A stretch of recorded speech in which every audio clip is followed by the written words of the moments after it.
इसको भी कवर कर। सो स्टूडेंट्स, कल हमने बात की थी कि सर जितने भी हमारे पास राइट टू लेफ्ट स्टंट थे, और वो तमाम जो राइट टू लेफ्ट स्टंट थे, थोड़ा सा उनको चलिए रिवाइज कर लेते हैं 2 3 मिनट्स के अंदर। सबसे पहले था ट्रंकस आर्टरियोसिस। उसके अंदर हमने कहा था कि सर एक ही ब्लड वेसल होगी। उसके बाद था ट्रांसपोजिशन ऑफ ग्रेट वेसल। मैंने कहा था बहुत खतरनाक कंडीशन है, हमें पेशेंट को जितनी जल्दी पॉसिबल होता है रिपेयर करना होता है। फिर था tricuspid atresia and the fourth one is a tetralogy factor. जो बच्चे यूएसएमडी वाले हैं, मैं उनको ये कह रहा हूँ कि ये जो ट्रांसपोजिशन ऑफ ग्रेट वेसल और जो टेक्नोलॉजी फैलेट है ना, ये बहुत इंपॉर्टेंट कंडीशन है। इनमें से क्वेश्चन अक्सर आ जाता है, और आप लास्ट पे जाके जब सेल्फ असेसमेंट के एग्जाम्स दोगे ना, तो उनके अंदर भी ये वाले क्वेश्चन है, क्योंकि वो चेंज नहीं होते। जो मैंने असेसमेंट दिए आप भी वही असेसमेंट्स दोगे। तो जिन जिन टॉपिक से उनमें क्वेश्चन आते हैं ना, वो मैं आपको साथ साथ ही बताता जाता हूँ। तो अगर बेहतर यही है कि आप ना उनके ऊपर टिक टिक वगैरह लगाते जाएं या मेंशन करते जाएं कि हाँ इसको हमने थोड़ा सा जरा अच्छे से करना है, ठीक है। तो हमारे पास टेट्रोलॉजी फैलेट है, और लास्ट में हमारे पास है टेप, ये जो हमने कल कंडीशंस को डिस्कस किया था। आज बात करेंगे, कल वाले सारे थे राइट टू लेफ्ट स्टैंड। देखो यहाँ पर उन्होंने आपके लिखा भी हुआ है, जो कल हमने डिस्कस किए थे वो सारे थे राइट टू लेफ्ट स्टैंड्स। और राइट टू लेफ्ट स्टैंड्स के अंदर इन्होंने खुद ही लिख दिया कि सर क्या होती है, अर्ली साइनोसिस होती है। बच्चे के अंदर आपको अर्ली साइनोसिस होती है। अब यहाँ पर ना कल शायद किसी ने क्वेश्चन किया था या नहीं किया था, किसी ने पिछली क्लास में किया था कि सर बच्चा एक पैदा होता है, तो ऑलमोस्ट जो भी बच्चा पैदा होता है हम उसके पाँव और जो हाथ होते हैं वहां पर तो हम मतलब कि साइनोसिस तो हम देखते ही देखते हैं। मतलब वो कुछ देर बाद वो बच्चा ठीक होता है, लेकिन जैसे पैदा होता है वो तो उसके ब्लूइश ही होते हैं हाथ और पाँव। मोस्टली जो फीट होते हैं ना वो ब्लूइश कलर के आपको नजर आते हैं। तो मैं कल से एक वर्ड यूज कर रहा था, लाइक शायद आप लोगों ने थोड़ा सा फोकस उस वर्ड के ऊपर किया हो। उसको हम कहते हैं एक्रोसाइनोसिस। क्या वर्ड हम उसके लिए यूज कर रहे थे, एक्रोसाइनोसिस। तो बच्चों जो ये एक्रोसाइनोसिस होती है ना, ये नॉर्मल साइनोसिस होती है बच्चों के अंदर, ये वाली एक्रोसाइनोसिस। तो अगर आपको एक ब्यूटीफुल सा बेबी नजर आता है और उसके हाथ और पांव आपको ब्लूइश नजर आ रहे हैं, तो वो एक नॉर्मल फिजियोलॉजिकल मैकेनिज्म। ये देखिए इधर से ये ये ये पीरियड्स के अंदर पढ़ेंगे इंशाल्लाह हम इसको भी डिटेल के अंदर। तो लेकिन ये जो है ना ये नॉर्मल होता है हाथ पांव, और कुछ घंटों के बाद ना ये ठीक हो जाता है। तो इसको हम क्या कहते हैं सर, एक्रोसाइनोसिस। ये चीज आपने यहाँ पर याद रखनी है। तो बच्चों जो कल हमने डिस्कस किया था वो राइट टू लेफ्ट स्टैंड थे। जो आज हम डिस्कस करेंगे these are all the left to right stand. Left to right stand मैंने आपको पहले बताया हुआ, ये सारे टॉपिक्स हम ऑलरेडी डिस्कस कर चुके हैं। हमने सिर्फ यहाँ से एक दफा रिवीजन करनी है, और कुछ एक दो इंपॉर्टेंट एमसीक्यूज है जो मैं आपको यहाँ पर बताऊंगा। लेफ्ट टू राइट स्टैंड का क्या मतलब है sir? Left to right stand का मतलब है कि अगर मेरी लेफ्ट साइड से ब्लड जा रहा है राइट साइड की तरफ, here is a beautiful heart,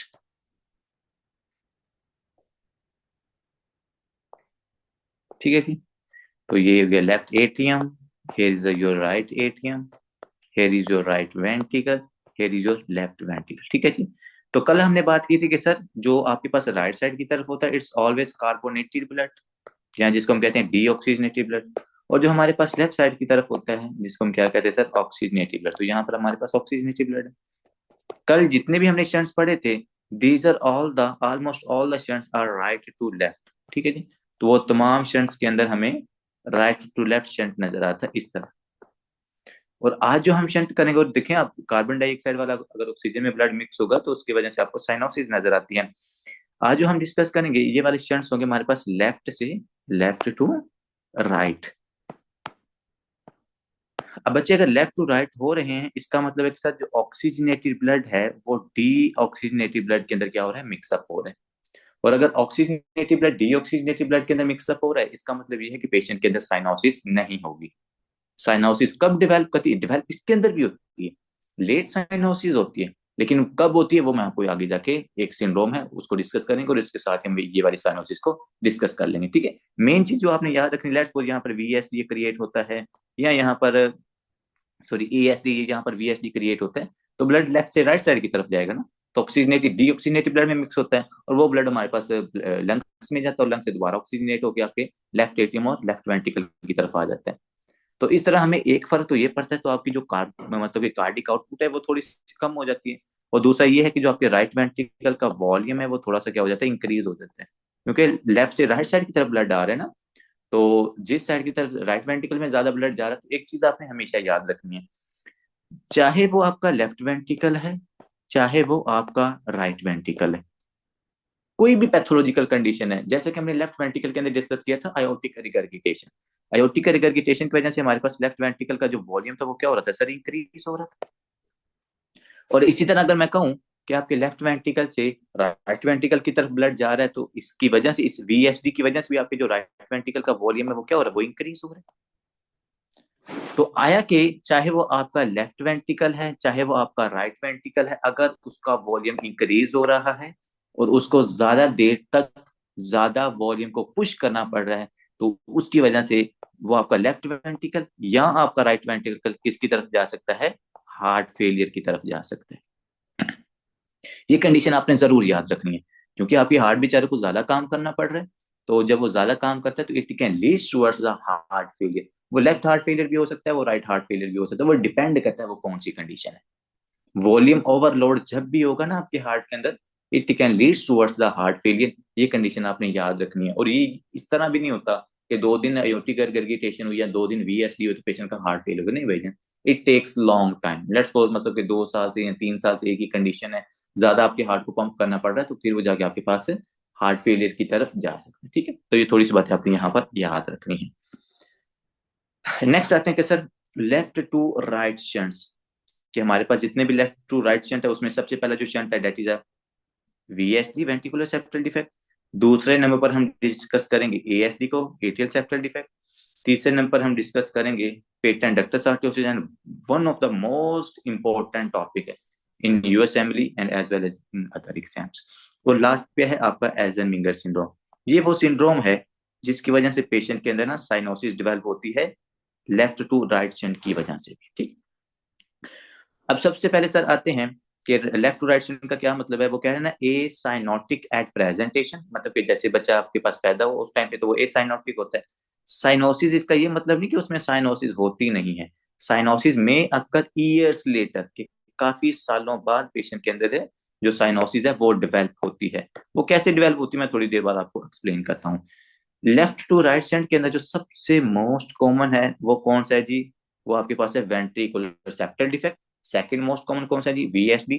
third most common कौन सा है जी, PTA.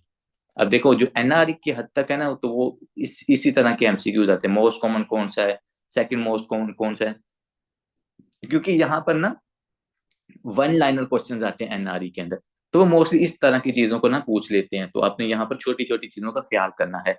Most common congenital heart disease कौन सी, मैं यहाँ देखो आपके लिए यहाँ पर लिख भी देता हूँ। Most common congenital heart disease कौन सी है जी, वेंट्रिकुलर सेप्टल डिफेक्ट। आपके राइट टू लेफ्ट शंट्स के अंदर भी और लेफ्ट टू राइट शंट के अंदर, इनमें से जो सबसे ज्यादा कॉमन है ना वो है वेंट्रिकुलर सेप्टल डिफेक्ट। अब देखिए बच्चों, ये वेंट्रिकुलर सेप्टल डिफेक्ट का ये मतलब नहीं होता कि अगर किसी पेशेंट के अंदर वीएसडी है तो हर बंदे के अंदर सिम्टम्स हो, नहीं नहीं ऐसा नहीं होता। वीएसडी की जो डिग्री होती है ना ये डिफरेंट वैरी करती है। मतलब कुछ लोगों के अंदर जो वीएसडी होता है ना इसका हॉल काफी ज्यादा बड़ा होता है। तो यहाँ पर हम लिखते हैं सर वीएसडी तो आपने कहा कि बहुत ज्यादा कॉमन है, लेकिन इतने लोग हमें सिम्टम के साथ तो नहीं नजर आते वीएसडी की। तो बच्चे उसका रीजन होता है, वीएसडी होता है 2 टाइप्स का। वेंट्रिकुलर सेप्टल डिफेक्ट सर कितनी टाइप्स का होता है, 2 टाइप्स का होता है। एक होता है small ventricular septal defect, small VSD. एक होता है लार्ज वीएसडी, लार्ज वीएसडी। देखो अगर यहाँ पर स्मॉल सा वीएसडी क्रिएट होगा, लेट्स सपोज कहते हैं इतना, जिसकी वजह से मैक्सिमम कितना ब्लड क्रॉस हो जाएगा, 1 ml या 2 ml ब्लड क्रॉस होता होगा लेफ्ट साइड से राइट साइड की तरफ, तो उसकी वजह से कोई ज्यादा इफेक्टिव नहीं पड़ता। इसलिए जो स्मॉल वीएसडी वाले पेशेंट होते हैं ये पूरी जिंदगी क्या होते हैं सर, एसिम्टोमेटिक। ये हमारे पास पेशेंट एसिम्टोमेटिक होते हैं, इनको किसी किस्म की सिम्टम नहीं आती, ना साइनोसिस वाली ना हार्ट फेलियर वाली। क्यों भाई, हार्ट फेलियर वाली या साइनोसिस वाली तो तब है ना कि अगर काफी large amount of blood mixup हो रहा हो ना, तो ऐसा नहीं हो रहा, इसलिए हमें ये पेशेंट स्मॉल वीएसडी वाली एसिम्टोमेटिक हो सकता है मेरे अंदर या आप में से किसी के अंदर ये स्मॉल वीएसडी हो, लेकिन हमें उसकी सिम्टम्स नहीं आ रही क्योंकि ये बहुत छोटा होता है। दूसरी जो कंडीशन है sir that is the large VSD, it's very complicated. अब जिन लोगों के अंदर काफी बड़ा सारा वीएसडी ना, लेट्स में कहते हैं इतना बड़ा वीएसडी, इतना बड़ा होल है यहाँ पर, तो a large amount of the blood move from the left side to the right side, and if there is a large movement of the blood from left side to right side, so it can lead towards the right ventricular hypertrophy and as well as the increased pressure into the pulmonary trunks, and both these conditions can cause the right sided heart failure and as well as at later they can also cause the cyanosis. ठीक है, कैसी होती है वो मैं आपको थोड़ी देर बाद बताता हूँ। तो अगर आपसे कोई पूछता है कि भाई वीएसडी आप कह रहे हैं मोस्ट कॉमन है, तो वीएसडी तो हमें तो पेशेंट वगैरह तो इसके नजर नहीं है, तो आपने कह रहे हैं डॉक्टर साहब एक हमारे पास स्मॉल वीएसडी होता है, एक लार्ज वीएसडी होता है। अब ज्यादातर जो लोग होते हैं वो उनके अंदर स्मॉल वीएसडी होता है तो उसकी वजह से सिम्टम्स नहीं आते, लेकिन जिनके अंदर लार्ज वीएसडी होता है, लार्ज वीएसडी की वजह से डॉक्टर साहब सिम्टम आते हैं। मैं अभी हमारा भी सब कुछ एक्सप्लेन करता हूँ, मैं थोड़ी सी आपको इसकी टाइप्स बता रहा हूँ। देखो मैं ये कह रहा था कि अगर यहाँ पर एक बहुत बड़ा होल क्रिएट हो जाए, यहाँ देखा वही बात मैंने मूव हो गया। लार्ज वीएसडी का क्या मतलब, देखो ये इतना बड़ा होल क्रिएट हो गया तो इससे लार्ज अमाउंट ऑफ ब्लड क्या करेगी, लेफ्ट साइड से राइट साइड की तरफ मूव करेगी, मतलब oxygenated blood D oxygenated blood के अंदर मिक्सअप हो रहा है। अब इसे एक तो ये होगा कि आपकी कार्डिक आउटपुट कम हो जाएगी, दूसरा ये होगा कि राइट साइड की तरफ वॉल्यूम ज्यादा हो जाएगा, और उस वॉल्यूम की बाद जाके क्या होता है वो अभी हम थोड़ी देर बाद डिस्कस करते हैं। तो small VSD and large VSD आपने ये बात यहाँ पर याद रखनी है, ठीक है जी। नेक्स्ट डिस्कस करते हैं, सबसे पहले हम वीएसडी को ही डिस्कस कर लेते हैं, वेंट्रिक्यूलर सेप्टल डिफेक्ट। सबसे पहले हम मुझे बताएं कि वो जो इंटरवेंट्रिकुलर सेप्टम था वो किन दो चीजों से मिलकर बनता है। चलें जी, मैं आपके आंसर्स को देख रहा हूं। इंटरवेंट्रिकुलर सेप्टम किन दो चीजों से मिलकर बनता है? मस्कुलर वेनस पार्ट से। Membranes and muscular, very good doctors. जैसे कि हमारे डॉक्टर्स ने अपना ब्रिलियंट नॉलेज शेयर किया, वो कह रहे हैं कि सर जो इंटरवेंट्रिकुलर सेप्टम है ये दो पार्ट से बनता है, एक हमारे पास होता है membranes part and the other one is the muscular part. और मोस्ट कॉमनली जो सेप्टम क्रिएट होता है, सॉरी ये डिफेक्ट क्रिएट होता है वो किस में होता है जी, जल्दी जल्दी बता दें। मेम्ब्रेनस में होता है या मस्कुलर पार्ट में होता है? मेम्ब्रेनस में। मेम्ब्रेनस में, वेरी गुड। क्योंकि sir membranes membranes part, part में सर। Very good. और मेम्ब्रेनस पार्ट किससे मिलकर किससे स्टार्ट होता है, इसको बनाता कौन है? Endocardial question, endocardial question, very good. Endocardial oh my question God, sir. Oh my God, माशाल्लाह। एंडोकार्डियल क्वेश्चन सर जो होता है, ये एंडोकार्डियल क्वेश्चन हमारे पास बनाता है क्या जी, मेम्ब्रेनस पार्ट। और जो मेम्ब्रेनस पार्ट है ये आपका पार्ट वीक होता है, तो मोस्ट ऑफ द केसेस के अंदर जो वेंट्रिकुलर सेप्टल डिफेक्ट क्रिएट होता है वो इसके मेम्ब्रेनस पार्ट के अंदर क्रिएट होता है। ये भी एमसीक्यूज है, ठीक है। तो इंशाल्लाह इस तरह हमने चीजों को भूलना नहीं है, सारी चीजों को हमने साथ साथ लेके चलना है, ठीक है जी डॉक्टर जरिया। इसीलिए हमने कहा कि मोस्ट कॉमनली किसके अंदर नजर आता है, बिल्कुल। तो आप आगे आप यहाँ पे डिस्कस करते हैं जो भी हमने बातें की हैं। सर एसिम्टोमेटिक एट बर्थ, देखिए पेशेंट वीएसडी वाला है, जब वो बर्थ के ऊपर होगा तो एसिम्टोमेटिक होगा, may manifest weeks later and remain asymptomatic throughout the life. अब आपको समझ आ गई है ये दोनों लाइनों की। एक लाइन में वो कह रहा है कि कुछ हफ्तों बाद उसको सिम्टम आती है, और कहता है बाजू का ऐसा भी होता है कि पूरी जिंदगी सिम्टम्स ही नहीं आती। और मैंने आपको बता दिया क्यों सिम्टम्स नहीं आते। The reason is that there is a small VSD, and if there is a small VSD, there is not large movement of blood from left side to the right side, so there is no symptoms. लेकिन जिनके अंदर large VSD होगा उन लोगों के अंदर हमें symptoms जरूर नजर आएंगे। लेकिन यहाँ पर एक आपको इंटरेस्टिंग फैक्ट बताता हूँ, एक इंटरेस्टिंग फैक्ट डिस्कस करते हैं स्टूडेंट्स। हमने उस दिन बात की थी मर्मर से रिलेटेड। एक साइड पे है मेरे पास स्मॉल वीएसडी और एक साइड की तरफ है मेरे पास लार्ज वीएसडी। अब आपने मुझे बताना है कि इनमें से जो आपका मरमर है वो लाउडर किस में होगा। Come on students, louder VSD, small VSD, small VSD, very good. कि सर जो स्मॉल वीएसडी है इसके अंदर हमें मरमर लाउड सुनाई देता है, ऐसा क्यों होता है? सर आपने इतनी दफा इंटेंसिटी ज्यादा होती है। जी जी, कि मेरे पास यहाँ पर एरिया कम है तो यहाँ पर प्रेशर ज्यादा क्रिएट होगा, जब वहां पर ज्यादा प्रेशर क्रिएट होगा तो जो मरमर है वो मुझे लाउडर सुनाई देता है। लार्ज वीएसडी के अंदर क्या सीन होता है सर, लार्ज वीएसडी के अंदर एरिया ज्यादा होता है तो वहां पर प्रेशर कम जनरेट होता है, तो जिसकी वजह से हमें एक तो उसकी इंटेंसिटी कम सुनाई दे रही होती है, दूसरा जो उसका चूंकि प्रेशर कम क्रिएट होता है तो उस वजह से हमें ये लाउडर सुनाई नहीं देता। स्मॉल वीएसडी बच्चों लाउडर, यहाँ पर मैं लिख देता हूँ लाउडर मरमर। आप देख लो चीजों को रिलेट कर रहे हो। अब ये नहीं कहना कि सर एक पेशेंट है उसका मरमर मुझे लाउडर सुनाई दे रहा है इसका मतलब इसमें ज्यादा मसला है, नहीं। लाउडर सुनाई दे रहा है फोर्थ इंटरकोस्टल पे left side of the border की तरफ सुनाई दे रहा है, जिसको मैं वर्ड यूज करता हूँ एफ पॉइंट के ऊपर, ठीक है। तो लाउडर है तो इसका मतलब यार नहीं कोई ज्यादा मसला नहीं है। हाँ अगर स्मॉलर है, कम इंटेंसिटी का मरमर है, it means there is a large murmur. ठीक है, फिर आप इको की तरफ जाओ, देखो कि वो डिफेक्ट कितना है, लाउडर, और यहाँ पर हम कहते हैं लेस लाउडर कह लेते हैं। चलो जी, तो ये चीज भी हमने साथ ही क्लियर कर ली। देखा आप, देखो मरमर्स को हम यहाँ पर रिलेट कर रहे हैं। मैंने बच्चों इसलिए मरमर्स के ऊपर आपका इतना ज्यादा टाइम लगवाया था, क्योंकि मुझे पता है ये हर चीज से रिलेट करते हैं। और अब ये जो आपने मतलब स्टेथोस्कोप, डॉक्टर की पहचान क्या होती है, स्टेथोस्कोप। और वो स्टेथोस्कोप का जो मेन काम है, वो मेन काम तो हमें एटलीस्ट आना चाहिए ना। अब पॉइंट्स क्या हैं, ऑस्कल्टेशन के क्या क्या पॉइंट्स हैं, कहाँ के ऊपर कौन सी चीज मुझे सुनाई दे सकती है, इसलिए उसके ऊपर हमने काफी ज्यादा टाइम लगाया था। ठीक है, अब बाकी आते हैं sir, small most smaller defect resolve, मतलब कहते हैं जो छोटे मोटे होते हैं वो तो बाजू का तो खुद ही ठीक हो जाते हैं, अगर ना भी ठीक हो सारी जिंदगी भी रहे तो पेशेंट के अंदर कोई हमें सिम्टम्स नजर नहीं आते। लेकिन क्या जी, लार्जर डिफेक्ट्स, अगर वो डिफेक्ट बड़े हो जाए, इफ लेफ्ट सर्जिकली अनट्रीटेड, अगर हमारे पास डिफेक्ट लार्ज है और आप उसको ठीक नहीं कर रहे, तो उसकी वजह से फिर क्या होगा, ये वो चीज आपको यहाँ पर बताएगा। तो मैं यहाँ पर खुद ही इसको एक्सप्लेन कर देता हूँ। स्टूडेंट्स आपने समझना है, ये मेरे पास है लेफ्ट वेंट्रिकल, यहाँ पर ड्रॉ कर लेते हैं जी, यहाँ लेफ्ट है। और जो आपके पास लेफ्ट साइड से कौन सी ट्रंक निकलती है सर, पल्मोनरी ट्रंक। और कल मैंने आपको एक चीज बताई थी, your pulmonary trunk is very sensitive. किसी का माइक ऑन है, काइंडली माइक ऑफ कर लीजिए।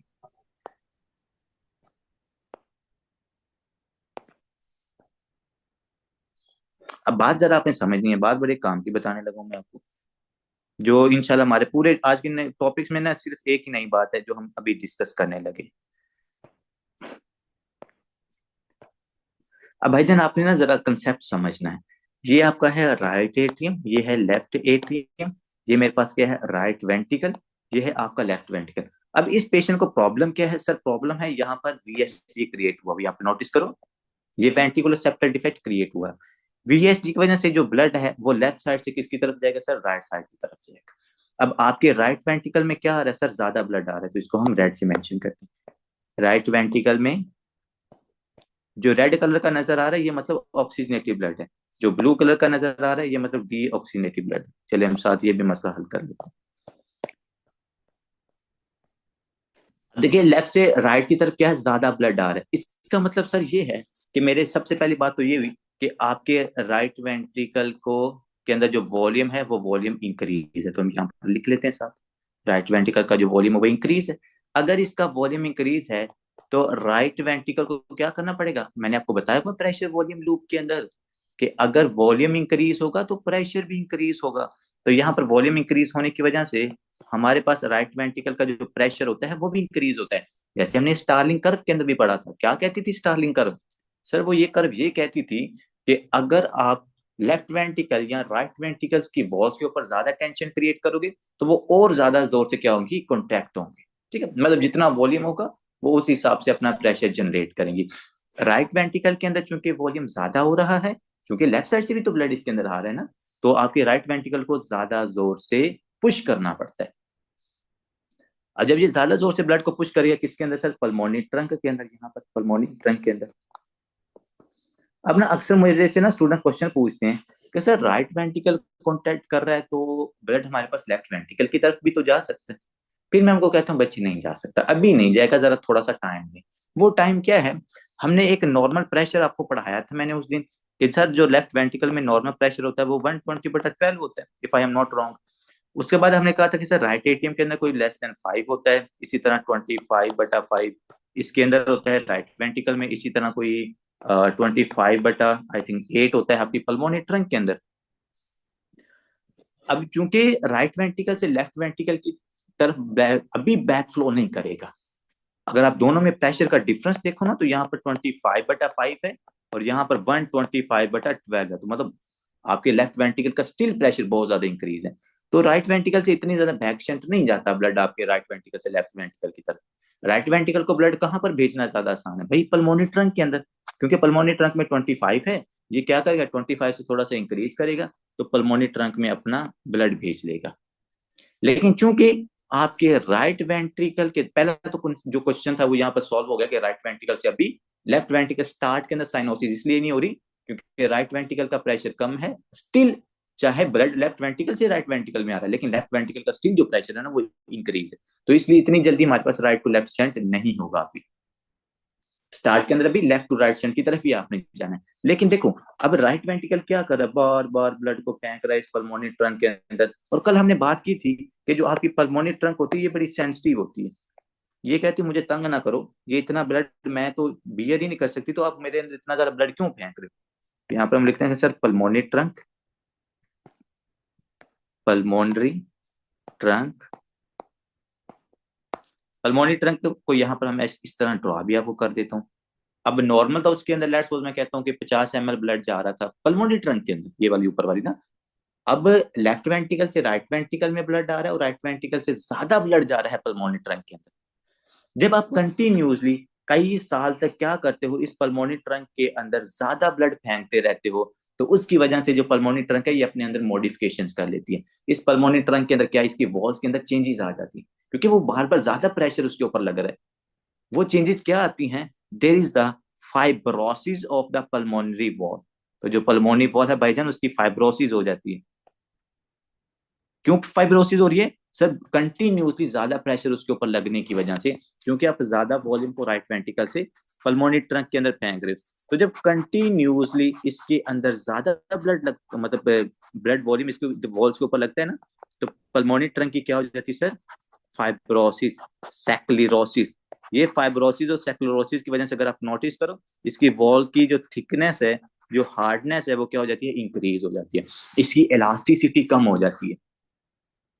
जब इसकी इलास्टिसिटी या जो इसकी फाइब्रोसी है वो इतनी ज्यादा इंक्रीज हो, देखो यहाँ पर अगर आप एक चीज नोटिस करो ना, तो इसका जो एरिया है ना ल्यूमन का एरिया, वो इसका एरिया कम होता जा रहा है पल्मोनरी ट्रंक का। ये एरिया इसका कम होता जा रहा है, और जैसे जैसे इसका एरिया कम होता जाएगा इसके अंदर भाईजान प्रेशर इंक्रीज होता रहेगा। अगर इसका नॉर्मल प्रेशर 25/8 था, लेट्स सपोज अब इसका प्रेशर पहुंच जाता है 125 लेट्स सपोज हम कह देते हैं 25। मतलब इतना ज्यादा इसका प्रेशर इंक्रीज हो जाता है उस फाइब्रोसिस, उस सैक्लेरोसिस की वजह से, कि वो आपके लेफ्ट वेंट्रिकल के प्रेशर से भी एक्सीड कर जाता है। और इस चीज को डेवलप होने में मैंने कहा काफी ज्यादा टाइम लगा, काफी सारे ईयर्स लगे हैं इस कंडीशन को डेवलप होने के अंदर। जब ये कंडीशन डेवलप हो जाती है कि आपकी पल्मोनरी ट्रंक के अंदर फाइब्रोसिस या सेक्लेरोसिस की वजह से उसका जो प्रेशर है वो 120 से प्लस मतलब 125 मिलीमीटर मरकरी हो जाता है, तो उस दौरान फिर राइट वेंट्रिकल कहता है oh my God that a big issue, कि मैं पल्मोनरी ट्रंक के अंदर बेचारी में जिसमें इजीली ब्लड फेंक रहा था, अब इतनी देर से इसके अंदर ज्यादा ब्लड फेंकने की वजह से इसने तो अपने अंदर चेंजेस कर ली, इसने तो फाइब्रोसिस कर ली, इसका तो एरिया कम हो गया, अब इसके अंदर तो ज्यादा प्रेशर पड़ा हुआ है। अब इसके अंदर मैंने अगर ब्लड फेंकना है तो मुझे 125 से ज्यादा प्रेशर लगाना पड़ेगा, फिर पल्मोनरी ट्रंक में से किसी हद तक ब्लड निकलता होता है। देखो आपने जहां पर भी स्टीनोसिस, फाइब्रोसिस या सेक्लेरोसिस होती है वहां से ब्लड को पास करना बड़ा मुश्किल होता है। अगर आपको याद हो ना मिट्रल स्टीनोसिस, आयोटिक स्टीनोसिस, तो हमने कहा था कि सर उसके अंदर बहुत ज्यादा प्रेशर जनरेट करना पड़ता है, फिर जाके वो थोड़ा सा वहां से ब्लड पास करता है। सेम केसेस हियर, कि आपने उसके अंदर इतना बेचारी के अंदर ब्लड फेंका कि उसने अपनी फाइब्रोसिस या सेक्लेरोसिस करवा रही हो, अपना प्रेशर को इतना 120 से भी मतलब कि इंक्रीज कर लिए। अब यहाँ पर बच्चे वो वाला केस आता है, मैंने कहा ना इस चीज को डेवलप होने के अंदर क्या लगे sir, many years, many years, कि आपके पास पल्मोनरी ट्रंक की फाइब्रोसिस या सेक्लेरोसिस होने में बहुत ज्यादा टाइम लगा है। जब ये टाइम लगता है तो उसके बाद फिर राइट वेंट्रिकल कहता है ओ that's not a good idea. अब वो कहता है कि भाई पल्मोनरी ट्रंक में 125 है, लेफ्ट वेंट्रिकल में मेरे पास 120 मिलीमीटर मर्करी प्रेशर है, तो फिर राइट वेंट्रिकल को ज्यादा इजी होता है कि वो ब्लड को कहां पर फेंक देता है, right to left side.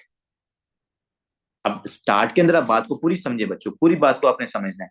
Sir start के अंदर ये था left to right shunt, left to right shunt, ठीक है, स्टार्ट के अंदर ये था। अब लेफ्ट टू राइट शंट होने की वजह से हमारे पास क्या हो जाता है सर, दो चीजें होती हैं, एक तो आपके पास राइट वेंट्रिकुलर हाइपरट्रॉफी, और उसके साथ क्या हो जाती है, पल्मोनरी ट्रंक की स्टेनोसिस हो जाती है।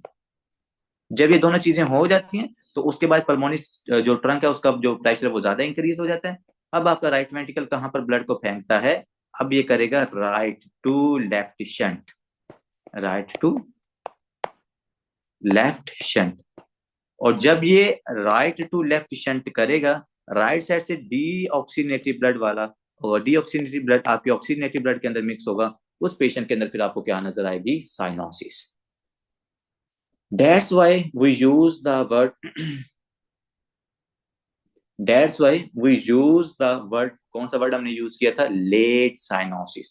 कि सर इस पेशेंट के अंदर लेट साइनोसिस हमें नजर आती है। ठीक है जी जी, राइट वेंट्रिकल का प्रेशर भी इंक्रीज होता है, लेकिन पल्मोनरी ट्रंक का प्रेशर ज्यादा इंक्रीज हो जाता है। बिल्कुल आप कह रहे हो, राइट वेंट्रिकल का प्रेशर इंक्रीज होगा तो फिर आपके पास लेफ्ट वेंट्रिकल की तरफ ब्लड फेंकेगा ना। तो अब जहां पर पल्मोनरी आर्टरी का ब्लड प्रेशर इंक्रीज हो रहा है, आपके राइट वेंट्रिकल का भी तो इंक्रीज होगा ना। जब राइट वेंट्रिकल का इंक्रीज होगा फिर ही वो हमारे पास राइट टू लेफ्ट शंट होगा ना, तो दोनों का प्रेशर इंक्रीज होता है, पल्मोनरी ट्रंक का भी और राइट वेंट्रिकल का, दोनों का। लेट्स सपोज मैं कहता हूँ इसका 122 लगा लेते हैं राइट वेंट्रिकल का। अब यहाँ पर 125 है, यहाँ पर 122 है, यहाँ पर 120 है, तो कहां पर ब्लड फेंकना इजी होगा? राइट वेंट्रिकल को, लेफ्ट वेंट्रिकल के अंदर प्रेशर ब्लड को फेंकना ज्यादा इजी होगा। ठीक है, तो साइनोसिस कैसे डेवलप करेगी सर? साइनोसिस उस टाइम पे डेवलप करेगी जब हमारे पास पल्मोनरी ट्रंक की स्टेनोसिस, फाइब्रोसिस वगैरह हो जाएगी, उसके अंदर मॉडिफिकेशंस हो जाएंगी।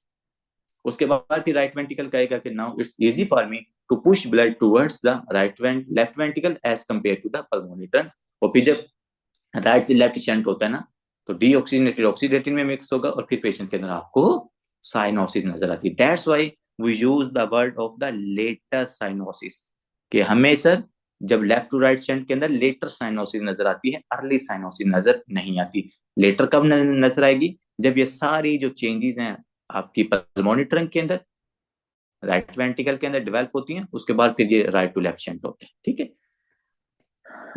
इंक्रीज, देखो यहां पर आप खुद देख लो, if left surgically untreated cause increase pulmonary blood flow, left volume overload and which may progress to the heart failure. तो ये बात हमने थोड़ी देर पहले भी डिस्कस की थी कि सर अगर वॉल्यूम ओवरलोड हो गया ना, चाहे वो आपके राइट वेंट्रिकल की तरफ होगा, तो वो हमारे पास वॉल्यूम ओवरलोड होने की वजह से हार्ट फेलियर हो सकता है। इसलिए मैंने दो चीजें आपको और बताई। देखिए अगर लेफ्ट वेंट्रिकल में वॉल्यूम ओवरलोड हो रहा है ना, तो लेफ्ट वेंट्रिकल आपका फेलियर की तरफ जा सकता है। अगर राइट वेंट्रिकल की तरफ वॉल्यूम ओवरलोड होगा तो राइट वेंट्रिकल फेलियर की तरफ जा सकता है, जैसे इस पेशेंट के अंदर हुआ। इसके राइट वेंट्रिकल में वॉल्यूम भी ओवरलोड हुआ, उसका प्रेशर भी ओवरलोड हुआ है, तो जिसकी वजह से अगर आप इसको सर्जिकली ठीक ना करोगे तो ये पेशेंट बहुत जल्दी राइट हार्ट फेलियर की तरफ जा सकता है। ठीक है जी, तो ये चीज आपने यहाँ पर जरूर याद रखनी है। It's the one of the most important complication of the BSD, that is the heart failure. ठीक है, और स्टार्ट के अंदर कौन सा हार्ट फेलियर हो सकता है सर? Right heart failure. और आपको पता अगर एक साइड का हार्ट फेलियर होगा तो वो दूसरी साइड का भी हार्ट फेलियर काज करवा सकता है। That is the BSD. अब आते हैं एएसडी। सिंपल चीजें हैं, वही है, मेन कंसेप्ट है इसमें, वो जो भी मैंने आपको डिस्कस किया है ना कि लेट साइनोसिस वाला मेन कंसेप्ट इसके अंदर वही है, वो इसको हम दोबारा फिर यहाँ पर भी डिस्कस करेंगे, ये एजनमिंगर सिंड्रोम के अंदर। अब आते हैं जी एट्रियल सेप्टल डिफेक्ट। अब एट्रियल सेप्टल डिफेक्ट के अंदर हमने कुछ एम्ब्रोलॉजिकली टर्म्स पढ़ी थी, जिसमें था septum primum, septum secundum, ostium primum, ostium secundum. फिर हमने कहा था सर जो सेप्टम प्राइमम और सेप्टम सेकेंडम है वो आपस में फ्यूज हो जाते हैं, और उनके फ्यूज होने के बाद इंटर एट्रियल सेप्टम बन जाता है। ठीक है, और अगर सेप्टम प्राइमम और सेप्टम सेकेंडम फ्यूज ना होंगे तो वो हमारे पास पेटेंट फोरामेन ओवेल होगा। हाँ, उसके अलावा अगर सेप्टम प्राइमम में कोई डिफेक्ट है या सेप्टम सेकेंडम में सेपरेटली कोई डिफेक्ट है, तो उस वजह से पेशेंट के अंदर एट्रियल सेप्टल डिफेक्ट होता है। अगर वो ये फ्यूज ना करें, चलो मैं यहाँ पर आपको बता देता हूँ। देखिए ये मेरे पास है, लेट्स सपोज सेप्टम प्राइमम, ये मेरे पास क्या, सेप्टम सेकेंडम। अगर सेप्टम प्राइमम और सेप्टम सेकेंडम, यहाँ पर लेफ्ट राइट एट्रियम है, यहाँ पर लेफ्ट एट्रियम है, राइट एट्रियम लेफ्ट एट्रियम, ये है सेप्टम प्राइमम, ये है मेरे पास सेप्टम सेकेंडम। बच्चों अगर ये फ्यूज ना हो ना, तो उसको, अगर ये फ्यूज ना हो तो इसको हम करेंगे ये पेटेंट फोरामेन ओवेल है। और ये मतलब ये छोटा सा होता है, ये इतना बड़ा नहीं होता।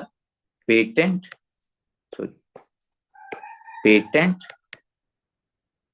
Foramen ovale. ठीक है जी, जब आपके पास सेप्टम प्राइमम और सेप्टम सेकेंडम फ्यूज नहीं ना करते तो उसकी वजह से पेटेंट फोरामेन ओवेल होता है। तो फिर sir atrial inter atrial septal defect क्या होता है? ये भाईजान डिफेक्ट इससे डिफरेंट है। डिफेक्ट ये है कि आपका जो सेप्टम प्राइमम है ना, लेट्स सपोज सेप्टम प्राइमम के अंदर ये होल क्रिएट हो गया, या फिर मैं कहता हूँ सेप्टम सेकेंडम के अंदर ये होल क्रिएट हो गया। तो जब इनके अंदर सेपरेटली होल क्रिएट हो जाए ना, या सेपरेटली इनके अंदर डिफेक्ट क्रिएट हो जाए, तो उसको हम क्या कहते हैं?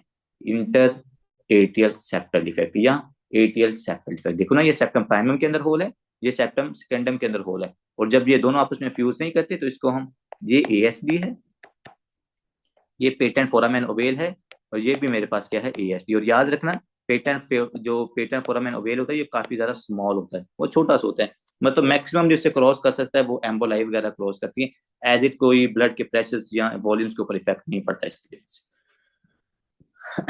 अगर आप यहाँ पर डायग्राम को देखो ना, जो जिन्होंने ये सी टाइप लिखा हुआ है, तो ये आपको राइट एट्रियम नजर आ रहा है, ये लेफ्ट वेंट्रिकल है, ये राइट वेंट्रिकल है, ये लेफ्ट एट्रियम, और इसके अंदर दरमियान में देखो, ये देखो एटीएल सेप्टल डिफेक्ट आपको यहाँ पर नजर आ रहा है। ठीक है, तो यहाँ पर डायग्राम से भी आपने याद रखनी, काफी अच्छी ये वाली एडिशन के अंदर ना काफी ज्यादा अच्छी इन्होंने मतलब कि ये डायग्राम्स डाली है। इसके अलावा पीछे वाले जितने भी एडिशन थे ना 2023, 22, 21, वो मतलब कि कोई ज्यादा मजे के नहीं थे, लेकिन 2024 वाला एडिशन बहुत अच्छा है। मैंने आपको इसलिए कहा हुआ कि ये वाला एडिशन आप लो, बहुत अच्छा ये एडिशन है इनका, फर्स्ट एड वाला। ठीक है, एएसडी क्या है sir, defect in the inter atrial septum. ठीक है सर, समझ आ गई है। उसके बाद सर क्या, सिस्टोलिक इजेक्शन मर्मर है विद वाइड फिक्स्ड सप्लिटिंग। देखो बच्चे, वही चीजों को जो हम पीछे बार बार पढ़ते आ रहे हैं, हमने सप्लिटिंग वाला पूरा टॉपिक ही सेपरेटली पढ़ा है।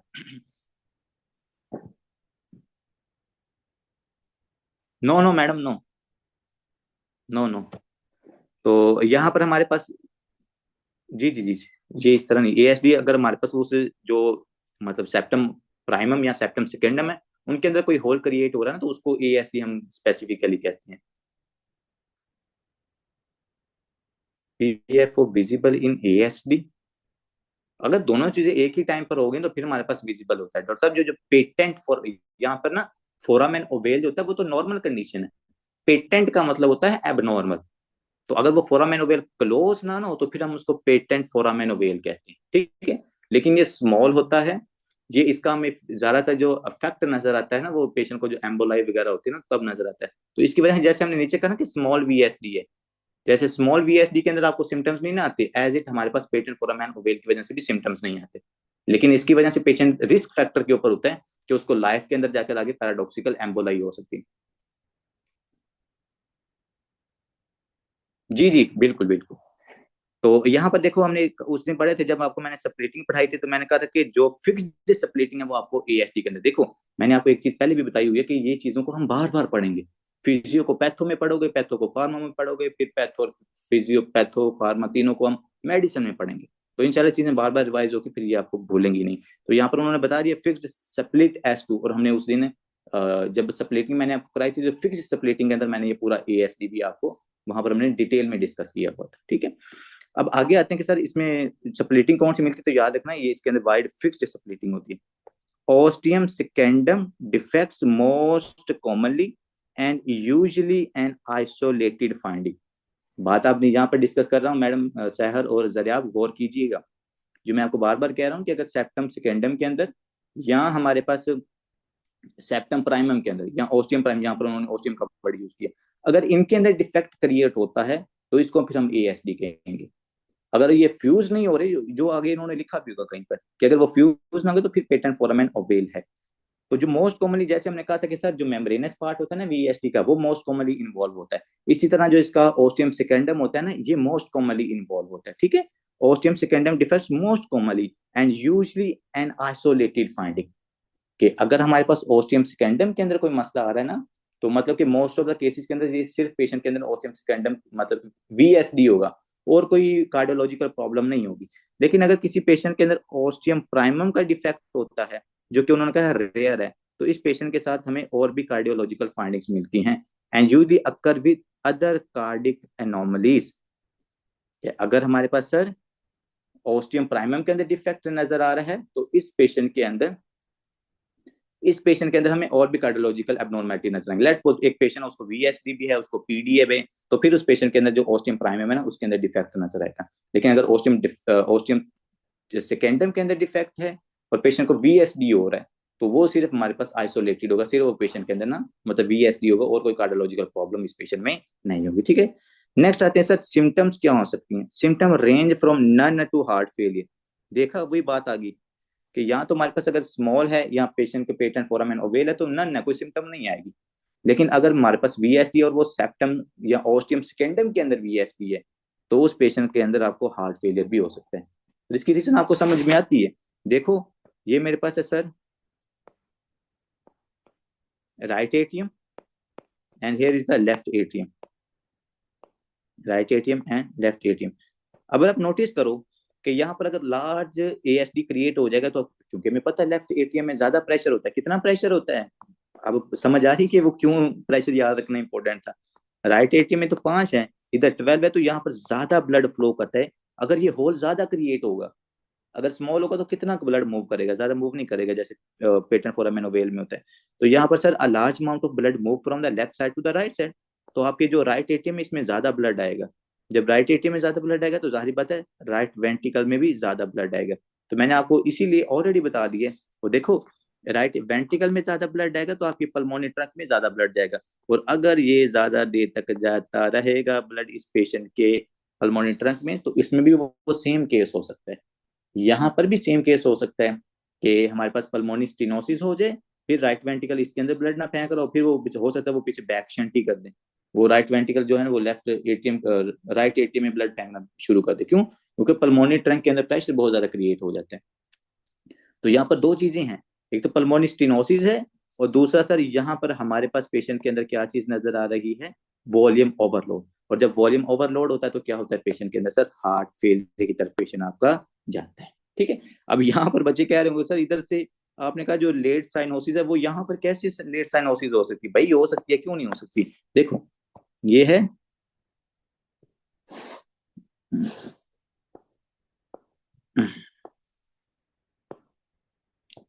यहाँ पर भी साइनोसिस होती है, क्यों साइनोसिस नहीं हो सकती? देखो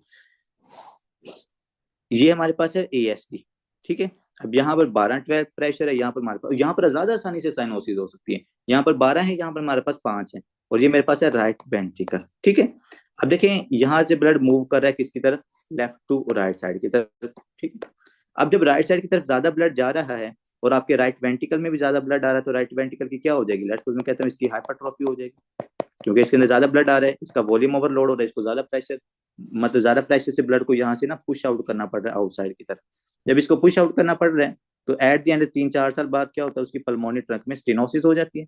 जब यहाँ पर स्टेनोसिस है तो इसके अंदर कितना प्रेशर क्रिएट हो गया सर, लेट्स सपोज मैं कहता हूँ 125 क्रिएट होगा, इवन दो 125 से पहले भी इस पेशेंट के अंदर, लेट्स सपोज आप कह लो, एग्जाम्पल दे रहा हूँ, 70 मिलीमीटर प्रेशर क्रिएट हो गया। अब राइट वेंट्रिकल यहाँ पर 70 मिलीमीटर मर्करी प्रेशर है, और आपका जो राइट एट्रियम है यहाँ पर कितना प्रेशर, सिर्फ 5 होता है, यहाँ 10 क्रिएट हो जाएगा। तो आपको राइट वेंट्रिकल को ब्लड कहाँ पर ज्यादा फेंकना आसान है भाई, वो बैक शंट करना शुरू कर देते हैं। जब यहाँ से बैक शंट होगा तो आपके राइट एट्रियम में भी ज्यादा प्रेशर क्रिएट हो जाएगा, लेट्स मैं कहता हूँ ये 15 हो जाएगा। जब ये 15 होगा तो फिर राइट टू लेफ्ट साइड, मतलब राइट एट्रियम से फिर लेफ्ट एट्रियम में ब्लड जाएगा, और जब लेफ्ट एट्रियम में ब्लड जाएगा तो डीऑक्सीनेटेड ब्लड यहाँ पर आ रहा है, और जब डीऑक्सीनेटेड ब्लड राइट एट्रियम में आएगा तो फिर हमारे पास सॉरी लेफ्ट एट्रियम में आएगा, फिर लेफ्ट वेंट्रिकल में आएगा, और लेफ्ट वेंट्रिकल से पूरी बॉडी के अंदर वो deoxygenated blood oxygenated mix blood पूरी बॉडी में जा रहा होगा, इसलिए पेशेंट के अंदर साइनोसिस होती है। कंसेप्ट वही, इसलिए तो इसको टाइम लगता है, इसलिए तो उन्होंने कहा कि sir left to right shunt है तो पेशेंट के अंदर लेट साइनोसिस होगी। उसका रीजन ये कि जब तक ये सारी जो कंपनसेटरी मैकेनिज्म है ना, मतलब right ventricle hypertrophy, right ventricle के इतना प्रेशर क्रिएट ना हो जाए कि वो आपके पास बैक शंट ना करना जाए, तब तक वो साइनोसिस नहीं होती, ठीक है। डिस्टिंक्ट फ्रॉम द, देखो यहाँ पर उन्होंने लिखा हुआ है ये कि ये जो एएसडी है ये मुख्तलिफ है, distinct from the patent foramen ovale, ये भाईजान पेटेंट फोरामेन ओवेल से डिफरेंट है, which is due to the failed fusion, जो फ्यूजन फेल्ड होने की वजह से होता है। ये मेरे से शायद उस दिन यूवर्ल्ड का एमसीक्यूज भी था, किसी बच्चे ने पूछा तो मैंने उसको एक्सप्लेन भी किया था कि ये हमारे पास फ्यूजन डिफेक्ट है, वो हमारे पास सेप्टल डिफेक्ट है, ठीक है। अब जो क्वेश्चन पूछे जाते हैं ना हमारे पास एग्जाम्स के अंदर, मैं वो आपको क्वेश्चन दिखाता हूँ या मतलब बता देता हूँ आपको। देखो बच्चों इसके अंदर पता है उन्होंने क्या किया होता है, जो एएसडी या वीएसडी है इसके अंदर आपने जो मेन चीज याद रखनी है वो ऑक्सीजन की सैचुरेशन, ऑक्सीजन की सैचुरेशन आपने याद रखनी है।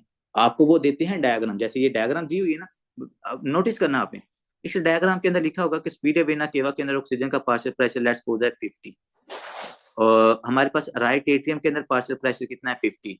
जब हमारे पास राइट वेंट्रिकल में पार्शियल प्रेशर ऑक्सीजन का है तो ये 70 हो गया, पल्मोनरी ट्रंक के अंदर इसका जो पार्शियल प्रेशर था वो 70 हो गया। अब सोचने की बात ये, और ये वाकई इसी तरह के 2-3 क्वेश्चन है यूवर्ल्ड के अंदर, तो यहाँ पर सोचने की बात ये है कि सर ये 50 से 70 कैसे हो गया? मतलब ये जो मेरे पास ब्लड आ रहा है इसके अंदर तो 50% ऑक्सीजन प्रेजेंट है, लेकिन जैसे ये राइट वेंट्रिकल के अंदर आया तो इसकी जो ऑक्सीजन की अमाउंट है वो ब्लड की कैसे इंक्रीज होगी है? What do you think students, how it's possible कि जो राइट वेंट्रिकल है उसके अंदर जो ब्लड की ऑक्सीजन है वो ज्यादा होगी या ऑक्सीनेटिव ब्लड ज्यादा होगी? हाँ जी, मैं आपके आंसर का वेट कर रहा हूँ कि राइट सर एट्रियम में शंट की वजह से ऑक्सीजन ऑक्सीनेटेड ब्लड आएगा ना जी जी, लेफ्ट साइड से, तो हाँ इस हाँ, वजह से ऑक्सीजन सैचुरेशन ज्यादा होगी। इस पेशेंट में एएसडी होगा या वीएसडी होगा? ये होगा इस पेशेंट में, क्या होगा? यूएसडी।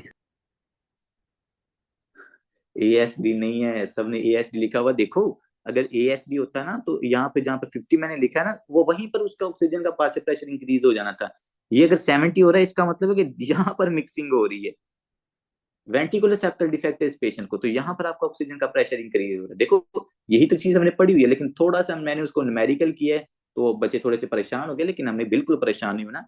जैसे भी क्वेश्चन आएगा हमने सोल्व करना, और मैं कह रहा हूँ बहुत क्वेश्चन इसी तरह के वो कभी राइट एट्रियम का प्रेशर लिखा होता है, कभी लेफ्ट एट्रियम का, कभी लेफ्ट वेंट्रिकल का, कभी राइट वेंट्रिकल, तो आपने नोटिस करना है कि कहाँ पर इंक्रीज हो रहा है। जहां पर इंक्रीज होगा फिर आपने ये देखना है कि इस बंदे के अंदर वीएसडी, एएसडी या इवन तो पीडीए भी हो सकता है। ठीक है, गुड।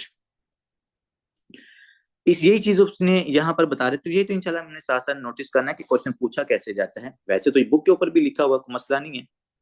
खारिश इंक्रीज उचन खारिश increase oxygen oxygen saturation in the right atrium, right ventricle, pulmonary trunk. ठीक है, देखो वो कह रहा है कि एएसडी की वजह से, एएसडी की वजह से oxygen saturation in right atria, in right ventricle and pulmonary trunk, तीनों में सेचुरेशन इंक्रीज होनी थी, लेकिन यहाँ पर राइट एट्रियम में इंक्रीज नहीं है। इसका मतलब है ये एएसडी नहीं है, ये वीएसडी है सर जी। ठीक है, may lead to the paradoxical emboli, systemic venous emboli, use ASD to bypass lungs and become systemic arterial emboli associated with a Down syndrome। यहाँ पर उसने वही बात की जो मैंने आपको पहले कह रहा था ना, अगर पेशेंट आपका पीडीए का है ना, सॉरी ये पेटेंट फोरामेन ओवेल का है, और पेटेंट फोरामेन ओवेल वाला पेशेंट रिस्क फैक्टर के ऊपर होता है कि उसको क्या हो जाए, पैराडॉक्सिकल एम्बोलाई। अब पैराडॉक्सिकल एम्बोलाई जिन स्टूडेंट्स को नहीं पता मैं बता देता हूँ। एक आपके पास पेशेंट है डीवीटी का, डीप वीनस थ्रोम्बोसिस का पेशेंट है। डीवीटी वाले पेशेंट के अंदर क्योंकि वहां पर थ्रोम्बस बना, वो थ्रोम्बस टूटेगा तो क्या बनाएगा, एम्बोलाई, और जब वो एम्बोलाई बनाएगा तो वेन्स के अंदर एम्बोलाई बनाएगा ना। तो आपकी जो लोअर लिम्स की वेन्स हैं जैसे टीबियल वेन है और पोप्लिटियल वेन है वो सारी ड्रेन करेंगी, इलिक वेन में इलिक वेन ड्रेन करेगी, इंफीरियर वेना केवा में इंफीरियर वेना केवा ड्रेन करेगा राइट एट्रियम के अंदर। और ये जो एम्बोलाई था ये आपके राइट एट्रियम में आ रहा है, क्योंकि इस एम्बोलाई की डेंसिटी ज्यादा होती है, स्मॉल सा होता है, और जैसे ही आपके पास इस वॉल के साथ अटैच होता है ना तो ये जो देखता है यहाँ पर यहाँ छोटा सा डिफेक्ट है, तो ये क्या करता है, ये उधर से मूव कर जाता है। तो ये प्रेशर से इसका कोई लेना देना नहीं। बच्चे अक्सर कहते हैं सर ये राइट से लेफ्ट साइड की तरफ जा रहा है तो इसको कोई प्रेशर से लेना देना, भाई इसका प्रेशर से लेना देना नहीं है। ये इसकी डेंसिटी हाई है, ये कहीं पर भी मूव कर सकता है, क्योंकि यहाँ पर आपके पास वॉल के साथ अटैच हो जाता है, उधर छोटा सा होल क्रिएटेड देखता है तो वो राइट से लेफ्ट साइड की तरफ चला जाता है। अब देखना, नोटिस करना, ये एम्बोलाई राइट एटीएम से लेफ्ट एटीएम में आया, लेफ्ट एटीएम से लेफ्ट वेंट्रिकल में आया, लेफ्ट वेंट्रिकल से अयोटा में आया, अयोटा से हमारे पास जो अयोटिक आर्च की ब्रांचेज हैं, कौन कौन सी ब्रांचेज हैं sir, a b c, brachiocephalic, subclavian, common carotid artery. ठीक है, अब ये दरमियान वाली है कॉमन कैरोटिड आर्टरी जो मैंने आपको याद करवाया है ना निमोनिक, ए बी सी, ए से ये हमारे पास आर्च है, बी से ब्रैकियोस्फेरिक, सी से सर में हेड बबिंग होगी। जी जी, सर इस प्रेशर में हेड बबिंग होगी। इसमें नहीं होगी, नहीं नहीं ये इतना प्रेशर नहीं होता कि इसके अंदर हेड पॉपिंग होगी। ठीक है, वो अयोटिक गरगरेशन जिसमें हैवी मतलब कि वॉल्यूम होता है ना, जी जी, उसके अंदर होती है। तो यहाँ पे देखो ए बी सी मतलब कि अयोटिक आर्च, ब्रेकियोस्फेरिक, सी से कॉमन कैरोटिड, एस से सबक्लेवियन, और ये आपने इसी फ्लो के साथ याद करनी होती है तीनों ब्रांचेस। ठीक है, अब आपको पता है जो कॉमन कैरोटिड आर्टरी है ये ऊपर जाके जो हमने उस दिन प्रेशर के अंदर भी पढ़ा था ना, जहां पर कैरोटिड बॉडी थी या पैरोसेप्टर या कीमोसेप्टर थे, वहां पर जाके कॉमन कैरोटिड आर्टरी की बाइफर्केशन होती है, एक्सटर्नल कैरोटिड आर्टरी बनती है, इंटरनल कैरोटिड आर्टरी बनती है। और वो जो एक्सटर्नल कैरोटिड आर्टरी होती है वो आपके ब्रेन के अंदर जाकर जो डिफरेंट जैसे कि मिडल सेरिब्रल आर्टरी या एंटीरियर सेरिब्रल आर्टरी या इनकी फॉर्मेशन करवाती है। और ये एम्बोलाई जो लेफ्ट वेंट्रिकल से आई है अयोटिक आर्च में आएगा, अयोटिक आर्च से अगर ये जाता है कॉमन कैरोटिड आर्टरी में, ये आपके ब्रेन की तरफ जाएगा और ब्रेन के अंदर जाके क्या करवाएगा, स्कीमिक स्ट्रोक। तो डीवीटी वाला पेशेंट के अंदर दो रिस्क फैक्टर्स होते हैं डीवीटी वाले पेशेंट के अंदर, एक होता है वो स्कीमिक स्ट्रोक उस पेशेंट में हो सकता है, दूसरा क्या हो सकता है, चलें जी मैं आपसे पूछता हूँ, यहाँ उसको स्कीमिक स्ट्रोक हो सकता है, दूसरा क्या हो सकता है पेशेंट को, डीवीटी वाले पेशेंट के अंदर दूसरी कॉम्प्लिकेशन क्या होती है, what do you think? Respiratory distress, respiratory distress किस वजह से? माइट भी एम्बोलाई लंग्स में सर चला जाए। वेरी गुड कि सर अगर ये एम्बोलाई इस साइड पे नहीं जाएगा तो इसके पास दूसरा रास्ता भी तो है ना, कौन सा, कि राइट एट्रियम से राइट वेंट्रिकल में जाएगा, राइट वेंट्रिकल से पल्मोनरी ट्रंक, पल्मोनरी ट्रंक से पल्मोनरी आर्टरी से हमारे पास जो लंग्स की छोटी छोटी ब्रांचेस हैं कैपिलरीज वहां पर जाएगा, पेशेंट में पल्मोनरी एम्बोलिज्म हो जाएगी। तो इसीलिए डीवीटी वाला पेशेंट दो रिस्क फैक्टर्स के ऊपर होता है, pulmonary embolism and ischemic stroke, and it totally depends upon the movement of the emboli. If there is a movement of emboli from the patent foramen ovale, so there is a ischemic stroke. And if patient has not patent foramen ovale, so patient at risk of developing pulmonary embolism. इसलिए फिर आपने उस patient को heparin, warfarin या जो हम filter लगाते हैं इंफीरियर वेना केवा में, वो फिल्टर वगैरह लगाना होगा, वो इंशाल्लाह बातें आगे डिस्कस करेंगे, परेशान नहीं होना। आप कहते हैं सर पढ़ाते हैं आप पैथोलॉजी फिजियो पढ़ाते हैं तो आप पैथो पढ़ा देते हैं, पैथो पढ़ाते हैं तो आप मेडिसिन पढ़ा देते हैं, लेकिन ये सारी चीजें इंटर रिलेट हैं, तो थोड़ी सी आपको डॉक्टर वाली फीलिंग भी तो आनी चाहिए ना, ठीक है। अब आगे आते हैं जी पेटेंट डक्टस आर्टियोसिस, सारा कुछ सर पढ़ा हुआ है, कोई मसला नहीं है पेटेंट डक्टस आर्टियोसिस के अंदर, हमें पता है कि ये कहाँ पर डेवलप होता है, लेकिन मैं फिर भी बताऊंगा आपको, ठीक है जी। सर ये मेरे पास है जी अयोटिक आर्च, ये क्या सर, अयोटिक आर्च, ठीक है। और दूसरी तरफ मेरे पास क्या है, पल्मोनरी आर्टरी, ये पहले पल्मोनरी ट्रंक निकलती है, पल्मोनरी ट्रंक से हमारे पास दो ब्रांचेस निकलती हैं, एक राइट साइड की तरफ, एक मेरे पास लेफ्ट साइड की तरफ।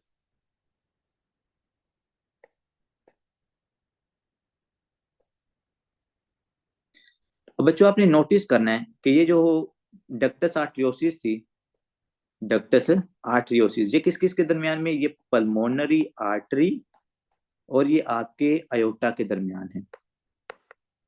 लेकिन अगर मैं थोड़ा सा स्पेसिफिक हो जाऊं ना, वो ये है कि sir what is the exact location of the ductus आर्टियोसिस, ये जरा बताएं तो मजा आ जाएगा। तो आपकी लेफ्ट पल्मोनरी आर्टरी, पहले बात क्या रखनी है, left pulmonary artery, pulmonary trunk का वर्ड यहाँ पर यूज नहीं करना, लेफ्ट पल्मोनरी आर्टरी जो मैंने यहाँ पर मेंशन की हुई है, और आपकी descending aorta, descending aorta, descending aorta और लेफ्ट पल्मोनरी आर्टरी, इन दोनों के दरमियान में ये जो नॉर्मल ब्लड वेसल होती है, बाहर में अगर ना डिसॉल्व होता है नॉर्मल बन जाती है। अब जब तक तो बच्चा मां के पेट के अंदर है, जैसे हमने फिटल सर्कुलेशन पढ़ी थी कि सर जो हेड से और नेक से डीऑक्सीनेटेड ब्लड आता है वो राइट एट्रियम से राइट वेंट्रिकल में जाता है, राइट वेंट्रिकल से पल्मोनरी ट्रंक में आता है, और पल्मोनरी ट्रंक चूंकि बच्चे के लंग्स कोलैप्स होते हैं तो यहाँ पर रेजिस्टेंस ज्यादा होती है। वो रेजिस्टेंस ज्यादा क्यों होती है जी, कोई मुझे बता सकता है पल्मोनरी आर्टरीज में रेजिस्टेंस ज्यादा क्यों होती है, ये राइट वेंट्रिकल से ब्लड लंग्स में क्यों नहीं जाता फीटस के अंदर, what do you think? Lungs की वजह से, कंस्ट्रिक्शन की वजह से, लंग्स की कंस्ट्रिक्शन की वजह से, वो वैजो वो जब कंस्ट्रिक्शन क्यों है डॉक्टर साहब?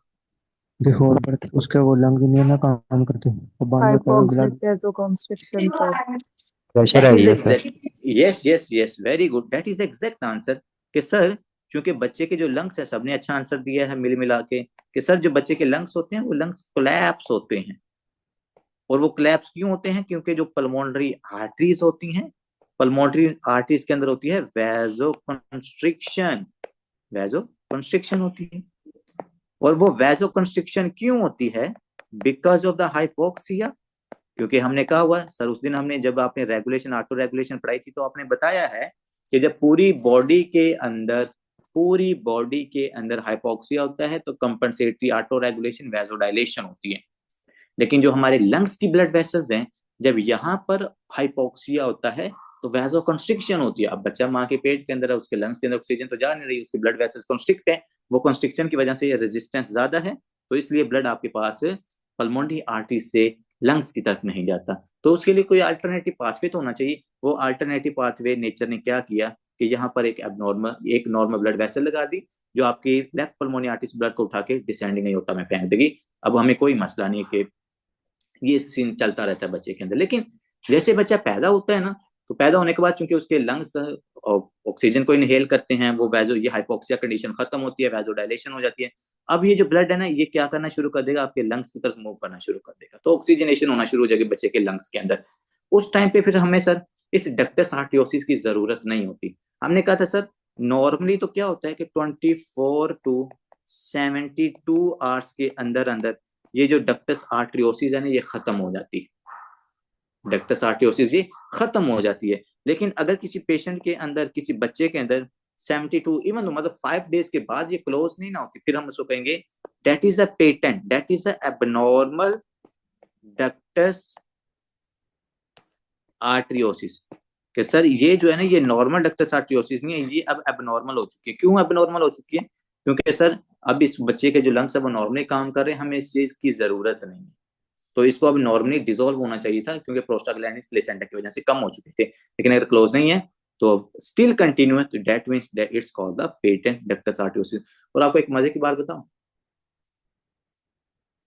ये वाला जो एरिया होता है ना, लेट्स सपोज मेरी और आपकी बॉडी के अंदर स्टिल, क्योंकि यहाँ पर ना ये डक्टस आर्टियोसिस डिसॉल्व हो जाता है, ये हमारे पास लिगामेंटम आर्टियोसम बना देता है। लेकिन चूंकि यहाँ पर कनेक्शन रह चुका है, तो ये आपकी ब्लड वेसल का जो एरिया होता है ये वीक होता है। अगर मैं आपको इसकी एग्जांपल एक सिंपल पाइप से दूं ना, ये जो पीवीसी पाइप होते हैं, तो अगर किसी पीवीसी पाइप के ऊपर आप मतलब के उसकी मतलब के कनेक्शन के लिए अगर हम उसके अंदर होल क्रिएट करें और उसके ऊपर हम जितनी मर्जी ग्लू वगैरह लगा लें, लेकिन स्टिल पाइप के पूरे पाइप में से वो वाला एरिया जहां पर आपने होल क्रिएट किया था, वो एरिया स्टिल वीक होता है, चाहे जितनी मर्जी वहां पर ग्लू लगी है। इसी तरह ये जो आपकी डिसेंडिंग अयोटा के अंदर ये वाला एरिया जहां पर डक्टस आर्टियोसिस पहले डेवलप होता है ना, ये एरिया पूरी जिंदगी वीक रहता है। अगर पेशेंट के अंदर आयोटिक डायसेक्शन होती है, या तो वो असेंडिंग अयोटा वाले एरिया में यहाँ पर हो रही होती है, असेंडिंग अयोटा में। और असेंडिंग अयोटा का रीजन क्या होता है? क्योंकि यहाँ पर प्रेशर ज्यादा जनरेट होता है। लेकिन अगर डिसेंडिंग अयोटा में होती है ना, तो वो ज्यादातर इस एरिया के अंदर होती है, जिसको हम stand four type B aortic dissection भी कहते हैं। तो ठीक है, ये छोटी छोटी चीजें आप यहाँ पर याद रखें, इंशाल्लाह मेडिसिन के अंदर जाके बहुत ज्यादा आपको हेल्प करेंगे। ठीक, अब आते हैं सर डक्टस आर्टियोसिस को यहाँ से भी पढ़ लेते हैं। तो ये आपके पास पल्मोनरी आर्टरी है, उसके बाद ये लेफ्ट पल्मोनरी आर्टरी है, ये आपके पास अयोटा है, और ये दोनों के दरम्यान में जो नॉर्मल कंजक्शन है डक्टस आर्टियोसिस, वो हमें यहाँ पर नजर आ रहा है। ठीक है जी। इन इन्फेंट, ये पहली लाइन उन्होंने बड़ी मजे की लिखी है, in infant sorry fetal period, जब बच्चा माँ के पेट के अंदर होता है, shunt is right to left. बातों के ऊपर गौर करना है, मैंने इसलिए आपको ये चीज बताई हुई है कि शंट राइट टू लेफ्ट सिर्फ एट्रिया या वेंट्रिकल्स के अंदर नहीं होता, जो ब्लड वेसल्स होती हैं, ब्लड वेसल्स के अंदर भी शंट राइट टू लेफ्ट होते हैं। अगर पल्मोनरी आर्टरी से अयोटा में ब्लड जा रहा है, इसका मतलब है वो राइट टू लेफ्ट शंट है। और जब तक बच्चा माँ के पेट के अंदर होता है, जब वो फिटस पीरियड में होता है, तो राइट टू लेफ्ट शंट होता है। That is exactly the wording of UWorld MCQs, कि जब तक बच्चा माँ के पेट के अंदर होता है, जो नॉर्मल शंट होता है वो राइट टू लेफ्ट होता है। पल्मोनरी आर्टरी से अयोटा में ब्लड जा रहा होता है, वो नॉर्मल होता है। इन न्यूनेटल पीरियड, अब बच्चा पैदा हो गया, फर्स्ट 28 डेज का जो बच्चा पीरियड होता है उसको हम न्यूनेटल पीरियड कहते हैं। In neonatal period decrease pulmonary vascular resistance, shunt becomes left to right। बात आपको समझ आ रही? पहले जब तक बच्चा माँ के पेट के अंदर था, तो जो यहाँ पर चले बनी हुई है डायग्राम, साथ में इसको ना एलैबोरेट कर देता। पहले तो ये शंट था सर राइट टू लेफ्ट, मतलब यहाँ से ब्लड जा रहा था, पल्मोनरी आर्टरी यहाँ से ब्लड जा रहा था इस साइड की तरफ, राइट टू लेफ्ट शंट, क्योंकि लंग्स कोलैप्स। अब जब बच्चा पैदा हो गया है ना, लंग्स भी हमारे काम करना शुरू हो गया, और आपको पता है लेफ्ट साइड की तरफ ज्यादा प्रेशर होता है। जब बच्चा पैदा हो जाता है, फिर हमारे पास लेफ्ट टू राइट शंट होता है, और लेफ्ट टू राइट शंट ये हमारे पास एबनॉर्मल है। अब देखो हमारे पास लेफ्ट टू राइट हो रहा है, तो ऑक्सीनेटिव ब्लड डी ऑक्सीनेटिव ब्लड के अंदर मिक्स हो रहा है यहाँ पर। और इसके अंदर भी क्योंकि लेफ्ट टू राइट शंट है, तो जब तक हमारे पास पल्मोनरी आर्टरी के अंदर स्टेनोसिस इसके अंदर भी होती है, जब तक इसके अंदर जाके स्टेनोसिस डेवलप करेगी, इसका प्रेशर इंक्रीज होगा, फिर जाके ये राइट टू लेफ्ट शंट होगा, और फिर पेशेंट के अंदर में साइनोसिस डेवलप होती हुई नजर आती है। लेकिन मतलब तब तक हम इसको ट्रीट ही कर लेते हैं, क्योंकि ये इजीली ट्रीटेबल कंडीशन होती है। ठीक, तो ये दो चीजें जो मैंने यहाँ पर आपको एलेबरेट करानी है, जो बच्चे जब खुद रीडिंग कर रहे होते हैं वो कहते हैं कि शायद फीटल पीरियड और न्यूनेटल पीरियड इन्होंने शायद ना सेम ही वर्ड की बात करें, तो जमीन आसमान का फर्क है।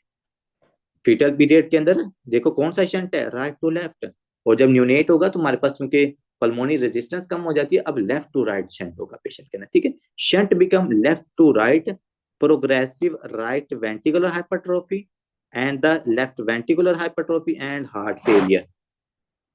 अब आप देखो, अयोटा से पल्मोनरी आर्टरी में ब्लड आ रहा है, पल्मोनरी आर्टरी से ब्लड कहाँ पर जाता है सर, लेफ्ट एट्रियम में, लेफ्ट एट्रियम से ब्लड कहाँ पर जा रहा है, लेफ्ट वेंट्रिकल के अंदर, लेफ्ट वेंट्रिकल से दोबारा फिर अयोटा में ब्लड जा रहा है, अयोटा से फिर पल्मोनरी आर्टरी में, पल्मोनरी आर्टरी से फिर हमारे पास इसी तरह ये जो अब नॉर्मल सर्कुलेशन है ये चलती जाती है। ज्यादा वॉल्यूम ओवरलोड हो रहा है लेफ्ट वेंट्रिकल की तरफ, तो पेशेंट के अंदर हमें हार्ट फेलियर इसमें भी नजर आ सकते हैं, ठीक है, आ सकता है, थ्योरेटिकली ये चीज पॉसिबल है, लेकिन मैंने कहा कि हम इसको जल्दी ट्रीट कर लेते हैं, तो इस वजह से पेशेंट के अंदर हार्ट फेलियर वगैरह नहीं होता। अगर ना ठीक करो तो जारी बात इसमें भी हार्ट फेलियर हो सकता है।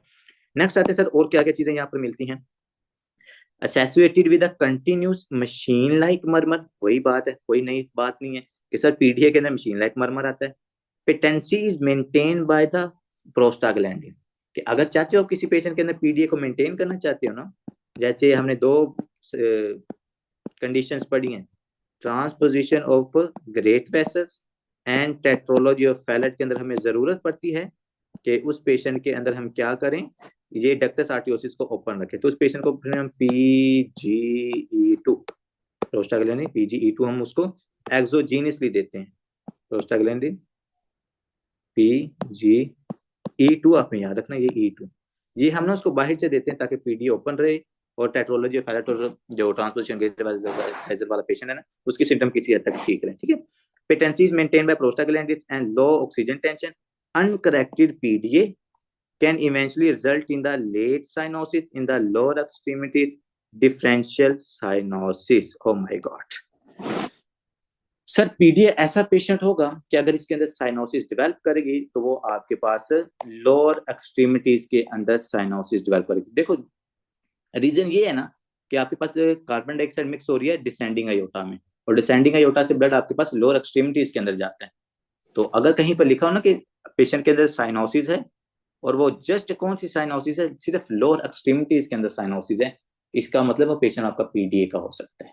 मतलब एक बच्चा है 4-5 साल उसकी एज है, और उसकी सिर्फ जो मतलब लेग्स हैं सिर्फ वहां पर साइनोसिस होती है, तो there is a possibility of the patent ductus आर्टियोसिस, ये चीज आपने यहाँ पर याद रखनी है। वही वो यहाँ कह रहा है, तो PDA is normally in the utero and normally close soon after birth के बाद ये क्लोज हो जाता है, ठीक है। So that's about the PDA. Lower में जी जी, कैसे साइनोसिस करवाएगा? माइटल स्टेनोसिस के पीडीए अंदर क्या लोअर होता है, एक्सट्रीमिटी, मैंने कहा सर ये पीडीए लोअर एक्सट्रीमिटीज में कैसे साइनोसिस? डॉक्टर साहब ये देखें, पेटेंट डक्टस आर्टियोसिस लोअर एक्सट्रीमिटीज के अंदर इसलिए कहा रहा है, मैंने आपके लिए वर्ड यूज किया था ना डक्टस आर्टियोसिस, डॉक्टर थोड़ा सा मुझे आपके फोकस की जरूरत है, टेंशन की जरूरत है। डिसेंडिंग अयोटा, डिसेंडिंग अयोटा से ब्लड कहाँ पर जाता है, नीचे एब्डोमिनल अयोटा, एब्डोमिनल अयोटा से ब्लड कहाँ पर जाता है, पीडीए का लास्ट पॉइंट पीडीए। जी जी डॉक्टर साहब मैं कर देता हूँ। देखें ये हमारे पास है असेंडिंग अयोटा, असेंडिंग अयोटा के बाद ये है हमारे पास 3 ब्लड वेसल, जिन्होंने आपके नेक, जिन्होंने आपके हेड, और जिन्होंने आपके पास ये जो सबक्लेवियन आर्टरीज हैं ये आपकी अपर एक्सट्रीमिटी मतलब ये बाजुओं को ब्लड सप्लाई करती हैं। जब आपने नेक को, अपनी अपर एक्सट्रीमिटीज को, आपके हेड को ब्लड सप्लाई कर रही है, उसके बाद आता है डिसेंडिंग अयोटा।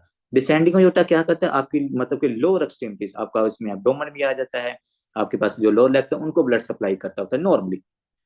अब इस पेशेंट के अंदर क्या होता है कि जो हमारे पास एबनॉर्मल कनेक्शन बना हुआ है वो यहाँ पर बना हुआ है, डिसेंडिंग अयोटा और लेफ्ट पल्मोनरी आर्टरी के अंदर।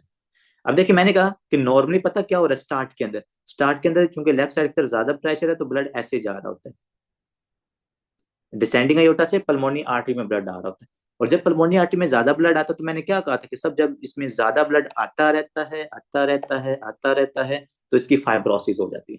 जब इसकी फाइब्रोसिस हो जाएगी इसमें ज्यादा प्रेशर क्रिएट होगा, ब्लड कहेगा ओ माय गॉड, ये जो पीछे से ये वाला डीऑक्सीनेटेड ब्लड आ रहा है डॉक्टर साहब, अब ये इस साइड की तरफ नहीं जाएगा क्योंकि यहाँ पर फाइब्रोसिस या स्टेनोसिस हो गई है, तो ये क्या करेगा, ये आपके डिसेंडिंग अयोटा में जाना शुरू कर देगा। तो डीऑक्सीनेटेड ब्लड जब डिसेंडिंग अयोटा में जाएगा, डिसेंडिंग अयोटा लोअर एक्सट्रीमिटीज को ब्लड सप्लाई करते हैं, तो आपको लोअर एक्सट्रीमिटीज के अंदर साइनोसिस नजर आएगी। गुड हो गया, गुड हो गया जी। लास्ट बट नॉट लीस्ट आते हैं सर एजन-मिंगर सिंड्रोम। और ये जितनी भी बातें अभी तक मैं आपको कह रहा था ना, फाइब्रोसिस होगी, सेक्लेरोसिस होगी, रेजिस्टेंस इंक्रीज होगी, लेट साइनोसिस होगी, ये इस कंडीशन को हम एजन-मिंगर सिंड्रोम कहते हैं।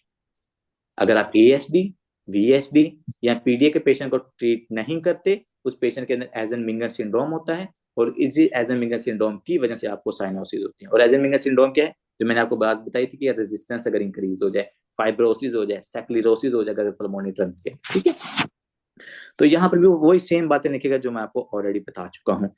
Uncorrected left to right shunt, कि जो आपके पास लेफ्ट टू राइट शंट है कौन कौन से जी, वीएसडी, एएसडी एंड पीडीए, ये तीन हमारे पास लेफ्ट टू राइट शंट्स होते हैं। अगर आप इसको ठीक ना करोगे, इंक्रीज पल्मोनरी ब्लड फ्लो, तो इनकी वजह से जो पल्मोनरी ब्लड फ्लो है वो ज्यादा होगा, जिसकी वजह से पैथोलॉजिकल रिमॉडलिंग ऑफ द वस्क्यूलेटर। समझ आ गया आप कि सर जो पल्मोनरी ट्रंक है उसकी वेसल्स के अंदर रिमॉडलिंग हो जाएगी, चेंजेस आ जाएंगी, वहां पर हमारे पास फाइब्रोसिस हो जाएगी, जिसकी वजह से क्या हो रहा है सर, पल्मोनरी आर्टीरियल हाइपरटेंशन, कि जो पल्मोनरी आर्टरी का ब्लड प्रेशर है वो इंक्रीज हो जाएगा, उसका प्रेशर इंक्रीज हो जाएगा।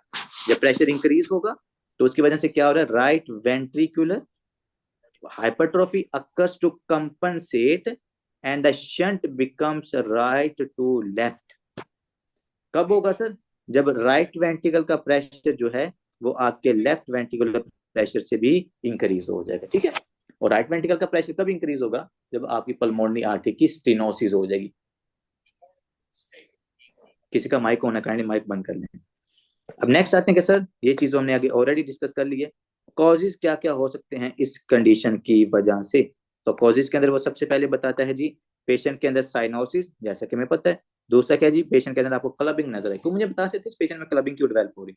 Any brilliant students, can you tell me why there is a clubbing in patient of the ASD, VSD और पीडीए, क्लबिंग क्यों हो रही। सर सबक्लेवियन आर्टरी जो वो ब्लड सप्लाई कर रही है एक्सट्रीमिटीज को, अपर एक्सट्रीमिटीज को, जी जी, तो उस वजह से थी,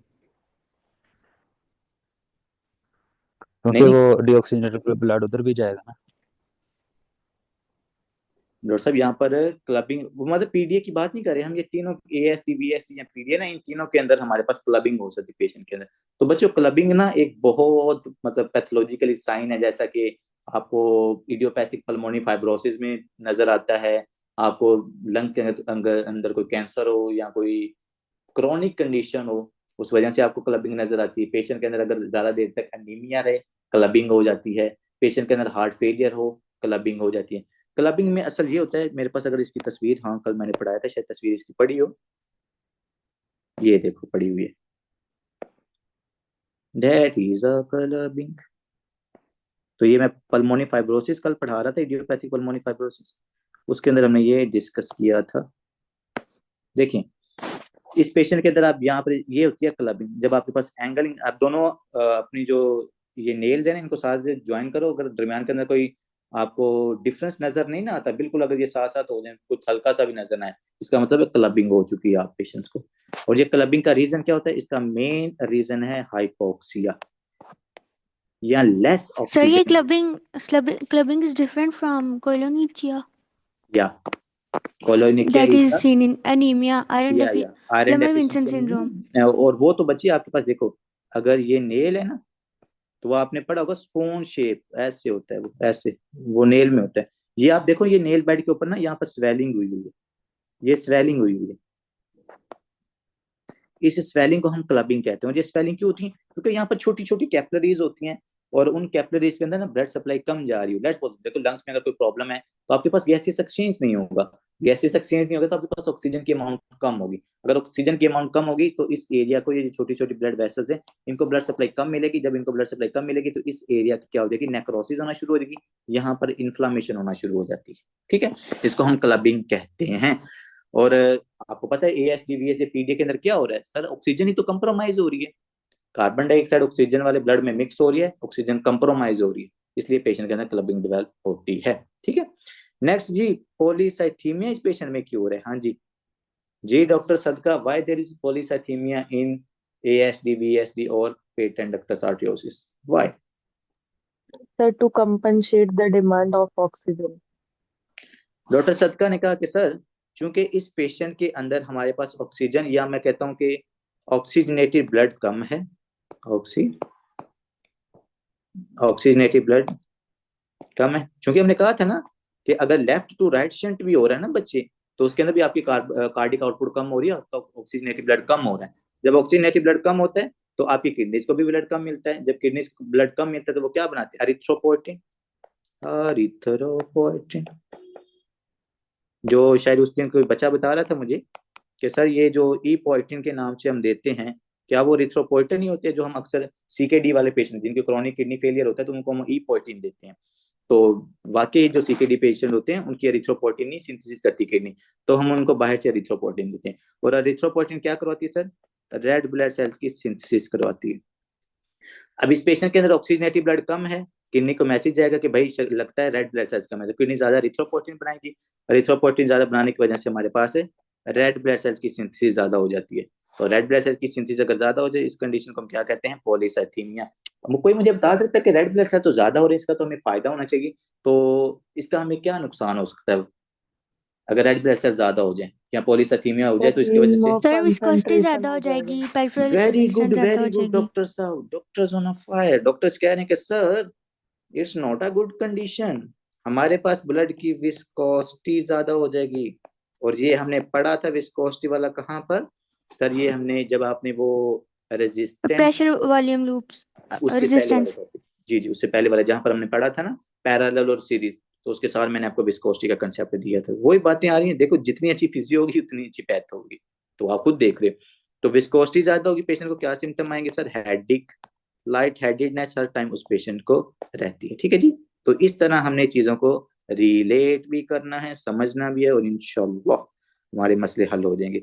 as of onset vary depending on size and severity of the initial left to right shunt. तो वो कहता है जो सिम्टम्स हैं वो डेवलप करेंगी कितनी सेवेरिटी है और बच्चे की एज की है। ठीक है, तो ये था हमारे पास congenital heart disease, ASD, VSD, patent ductus arteriosus, Eisenmenger syndrome.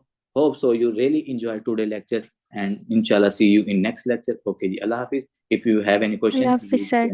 okay ji, Allah Hafiz. Allah Hafiz. Good night. Good